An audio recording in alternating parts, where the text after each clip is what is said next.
Hi YouTube! I'm Claire, aka Lesbian Nerd, and today I'm going to talk about when representation goes wrong. So, lately I've been thinking about a lot of books that I read as a kid, and didn't really see that much wrong with at the time, but later as an adult I looked back on these books and realized, hey, that was pretty fucked up. All of these books represent characters from different minority groups. Some of them are disabled, some of them are queer, some of them are people of color, and they do not do it well. And I wanted to talk about some of the stuff. The first two books that I will talk about are Impulse by Ellen Hopkins and Chasing Orion by Catherine Lesky. The first book does have the subject of child sexual abuse in it, and it will be discussed when I discuss the book. And the first two books, both of these books, also have the subject of suicide. So if those are things that you'll be triggered by, that you need to skip, I will put the timestamps in where you can skip to not cover that. Also, if you are planning to read any of these books, I will be spoiling the hell out of them. So keep that in mind. So these are the problems that I had with these books. First off, Impulse by Ellen Hopkins is a book about three teenagers who end up in the same mental hospital after they all attempt suicide. They didn't know each other before then, but this is how they meet. It's written in kind of a poetic verse format, and one of the teenagers starts off identifying as gay. He thinks he's gay at first, but then ends up falling for one of the girls that came to the mental hospital with him, one of the other narrating characters. And at the end of the book, another character is like, you know, dude, I don't think you're gay. And he's like, I don't either. And he realizes that the only reason he thought he was gay for so long was, trigger warning, because his stepfather sexually assaulted him when he was 8 years old. And that's a very, very terrible stereotype to be playing into. Not only that, you know, being gay is something that can be cured if you meet the right opposite gender person, and that it can be something that's like forced on you through trauma. And it's a pretty nasty stereotype. At the end of the same book, there is a character who commits suicide, one of the main characters, because he realizes that things were never going to get better and that he should just kill himself. And he does, and it is portrayed as a good thing, which I find unacceptable.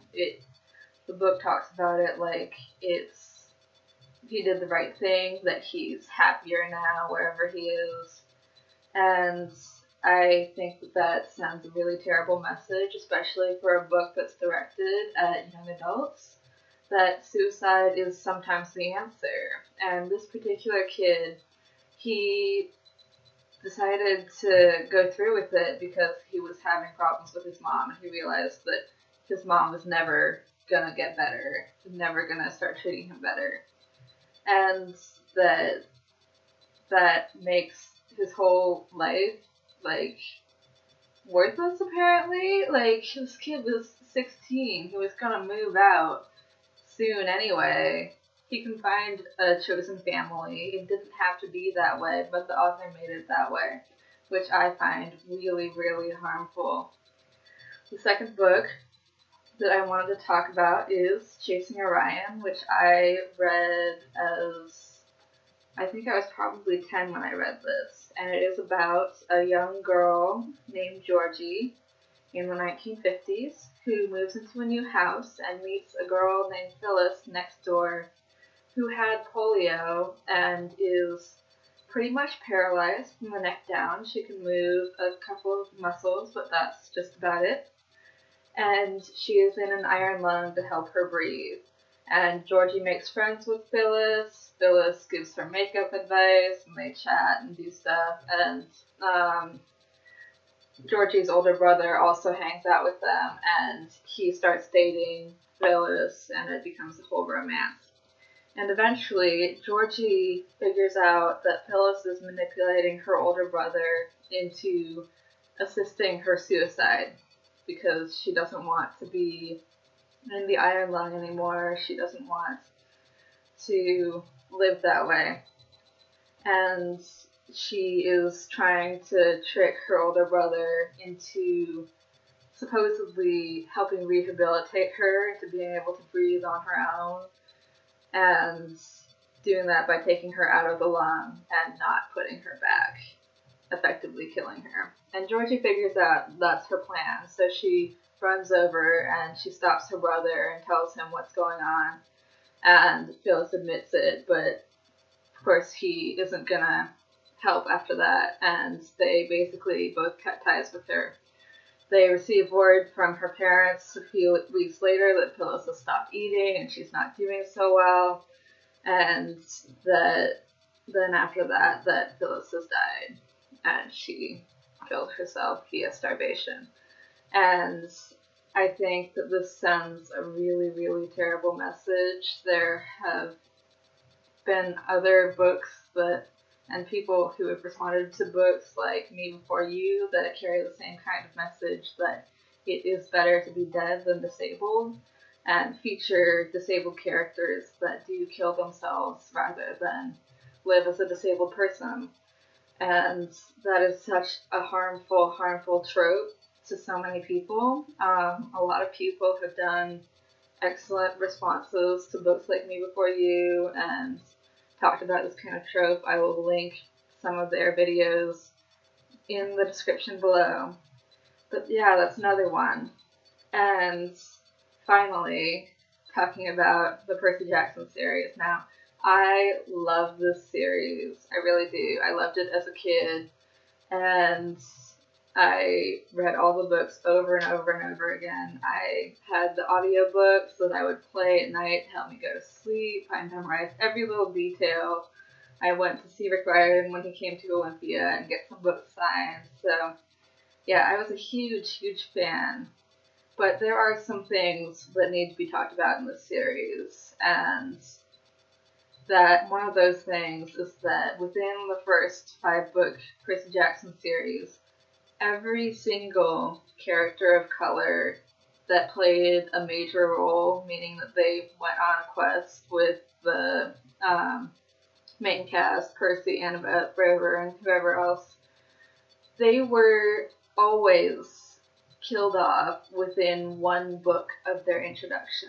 I am talking about Zoe Nightshade, introduced at the beginning of the 3rd book and killed at the end.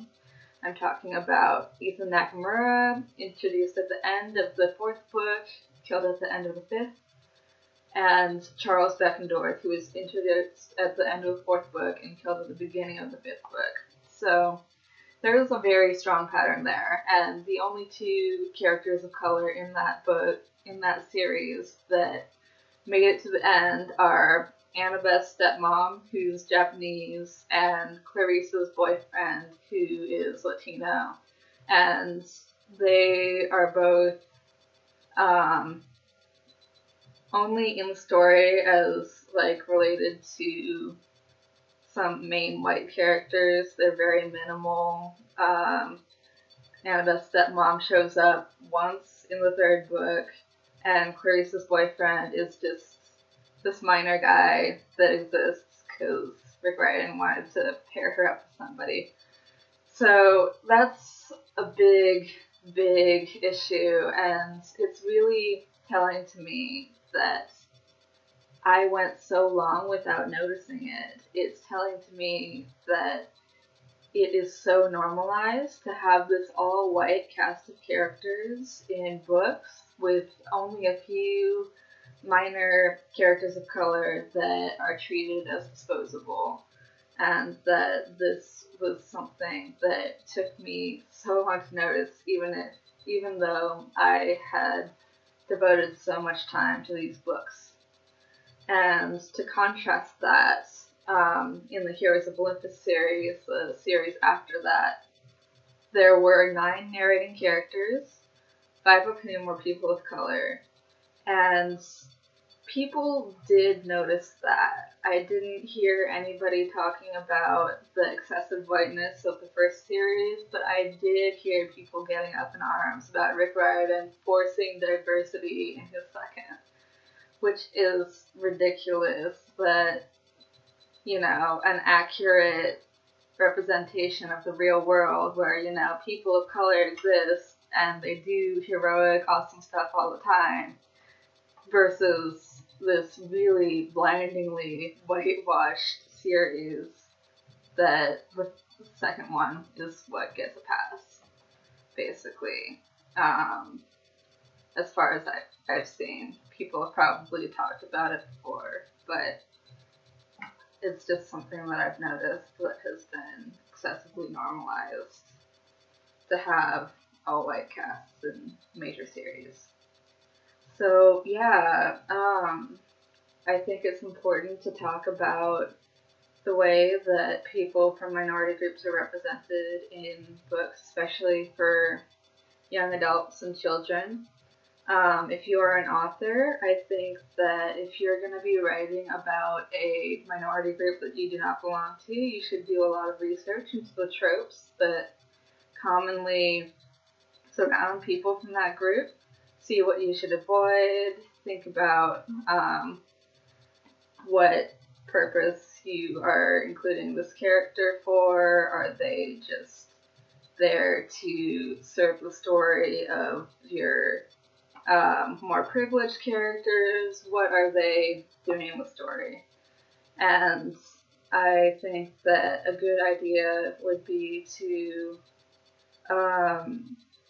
hire editors and reviewers who are minorities themselves. Like, if you're writing a gay character and you want to know if it's a good portrayal, you should hire a gay editor so that they can look through it and see, okay, this is a good thing to put out into the world.